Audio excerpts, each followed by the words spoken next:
ये जो सड़कों पर खामोशी थी अब सवाल बन गई है। जेनजी की खामोश पीढ़ी आज मशाल बन गई है। जो कुर्सी को ही राष्ट्र समझ बैठे थे सालों से, रवि की आवाज और बॉलिन की चाल बन गई है। मतलब यार, आज नेपाल की राजनीति में जो भूकंप आया है ना, उसकी रेक्टर स्केल पर सुई टूट चुकी है। जी हां दोस्तों, जैसे ही रवि लामिछाने और बालिन शाह एक साथ हुए और इधर पूरा पुराना सिस्टम कह रहा है, अरे भैया ये क्या हो गया। अब सवाल ये नहीं है कि ये दोनों मिले हैं या नहीं, सवाल यह है कि केपी ओली पुराने भ्रष्ट नेता और पूरी सिस्टम को ये दोनों कैसे सफाया करेंगे और नेपाल को ये फौहरी राजनीति से कैसे बाहर ले आएंगे।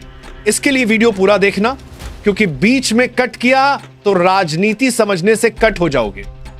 अब नेपाल के राजनीति में एक तरफ है रवि लामिछाने, जो सिस्टम के अंदर घुसकर सिस्टम को हिलाने वाला आदमी, और दूसरी तरफ है बालिन शाह, जो सिस्टम के बाहर से सीधा डोजर चलाने वाला बंदा।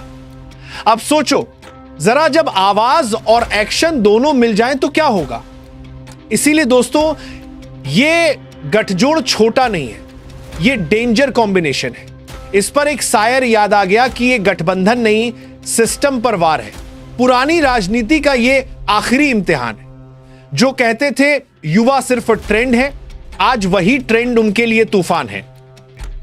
जब आज सुबह सुबह ये दोनों ने एकता किए तो पुराने पार्टी और उनके नेताओं की हालत बाहर से हंसी, अंदर से टेंशन है। और कभी बोलते हैं इनको एक्सपीरियंस नहीं, कभी कहते हैं सोशल मीडिया का बबल है। लेकिन मुझे इसका सबसे अच्छा चीज बताऊं तो जो पुराने भ्रष्ट नेता कुर्सी के लिए चेयर गेम खेलते थे और 6 महीने एक को प्रधानमंत्री, 6 महीने बाद दूसरे को देकर नेपाल की राजनीति को अस्थिरता में धकेल रहे थे, इस सिस्टम को बालिन शाह और रवि लामिछाने ने जड़ से उखाड़ फेंक दिए हैं।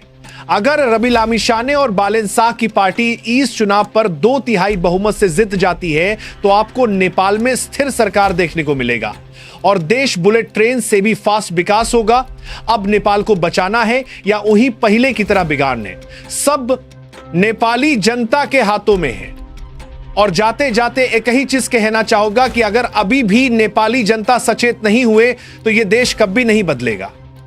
और इतिहास में इनके बच्चे कहेंगे कि एक मौका था और मेरे मां बाप ने मासूम हाथ के लिए उस मौका को सदुपयोग नहीं किया, जिसके लिए आज फिर मेरे बच्चों ने अपने छाती पर गोली खाना पड़ा। दोस्तों, यह लड़ाई सिर्फ चुनाव की नहीं है, यह लड़ाई है पुराने सिस्टम वर्सेस नई सोच और नेपाल को नई दिशा में ले जाने की। इसलिए इस बार आप जो वोट डालने वाले हो, वो वोट आपके और आपके भविष्य में होने वाले बच्चों की नसीब लिखेगा कि आपके बच्चे देश में जागीर खाएंगे या तो फिर सरकार की हाथों से गोली। इसलिए सोच समझकर वोट डाल। धन्यवाद। जय नेपाल,